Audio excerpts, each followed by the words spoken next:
Tingnan mo tong dalawa na to. Wala talagang ginagawang matino to. Punta-punta dito sa bahay. Tapos mga istorbo, imbis na matulog ako, yan na ginagawa, puro email.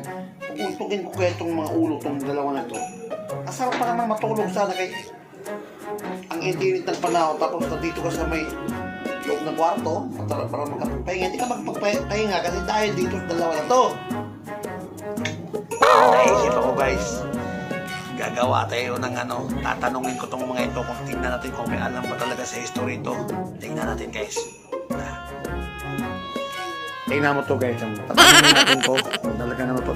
Busy sa pagka-email eh. Tingnan mo yung isa.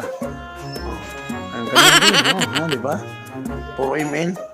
Talikuran pas ng dalawa. Ayan Anong ginawa dito, kundi mag-email lang, pupunta dito sa bahay. May kape! Boy! Oh, May tanong ako sa'yo.